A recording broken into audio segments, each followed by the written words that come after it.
तो कैसे हो ठरकियों और मुठबाजों हिला हिला के अपने शरीर के लौड़े लगा रहे हो कि नहीं। तो आज मैं बात करने वाला हूँ कुछ ऐसे मूवीज के बारे में जिन्हें देखने के लिए आपको कहीं गाड़ मराने की जरूरत नहीं है। यानी कि इस लिस्ट में जितने भी मूवीज के बारे में बताया गया है उन्हें आप डायरेक्ट यूट्यूब पर देख सकते हैं। तो अगर आप इसी तरह के कुछ और हॉलीवुड मूवी के बारे में जानना चाहते हैं जो यूट्यूब पर अवेलेबल है तो मेरे चैनल पे जाके देख सकते हैं। अंत में मैं आपसे यही कहूंगा कि जल्द से जल्द इन मूवीज को देख ले, वरना अगर मूवी डिलीट होगी तो इसमें मेरी कोई जिम्मेदारी नहीं होगी। और टेंशन ना ले, इस लिस्ट की सारी मूवीज आपको हिंदी में मिल जाएगी। तो चलिए देखते हैं।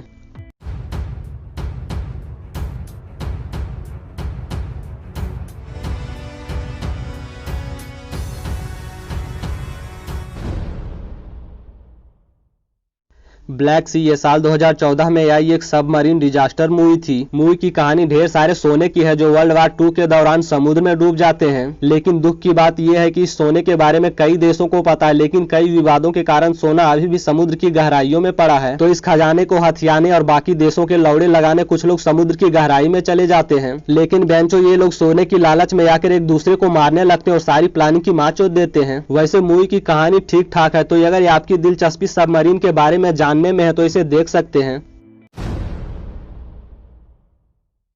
शैडोलेस सोर्ड ये साल 2005 में आई एक हिस्टोरिकल मार्शल आर्ट मूवी थी। मूवी की कहानी बल्हाई साम्राज्य की है जिसका राजा और राजकुमार सब मर चुके हैं। दरअसल बल्हाई साम्राज्य का एक दुश्मन है जो राजा और उसके पूरे खानदान को खत्म कर देना चाहता है। लेकिन बल्हाई साम्राज्य का एक राजकुमार कई वर्ष पहले ही घर छोड़ देता है, इसलिए वह बच जाता है। तो बचे हुए राजकुमार को खोजने और उसे राज्य में वापस लाने के काम में एक योद्धा को लगाया जाता है। लेकिन मुश्किल ये है कि बल्हाई साम्राज्य के दुश्मन भी राजकुमार को खोजने और उसे मारने निकल पड़ते हैं। वैसे मूवी की कहानी एवरेज है, लेकिन एक्शन एकदम शानदार है।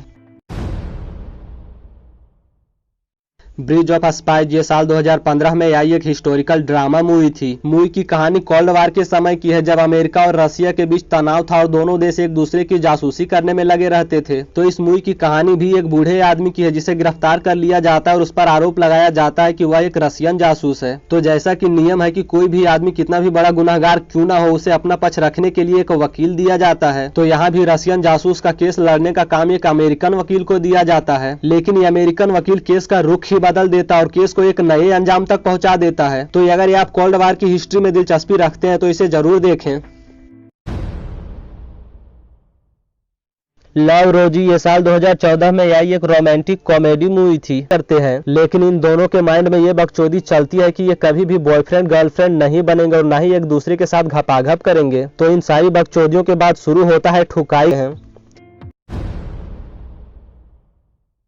हेल बॉय ये साल 2019 में आई एक सुपर हीरो मूवी थी। वैसे देखा जाए तो ये हेल बॉय मूवी सीरीज का तीसरा पार्ट था, तो इसे अच्छे से समझने के लिए इसके पहले और दूसरे पार्ट को जरूर देख लें। हेल बॉय आयरन मैन और सुपरमैन की तरह ज्यादा फेमस तो नहीं है, लेकिन इस सीरीज की मूवी भी बहुत सॉलिड होती है। वैसे मूवी की कहानी एक चुड़ैल की है जिसे मारकर टुकड़े टुकड़े कर पाताल लोक की गहराइयों में कैद कर दिया जाता है। लेकिन सदियों बाद चुड़ैल फिर से आजाद हो जाती है और पूरी दुनिया पर काली शक्तियों का राज कायम करने लगती है। तो हेल बॉय चुड़ैल को कैसे धोता है और कैसे पूरी दुनिया को बचाता है, ये जानने के लिए आपको ये मूवी देखनी होगी।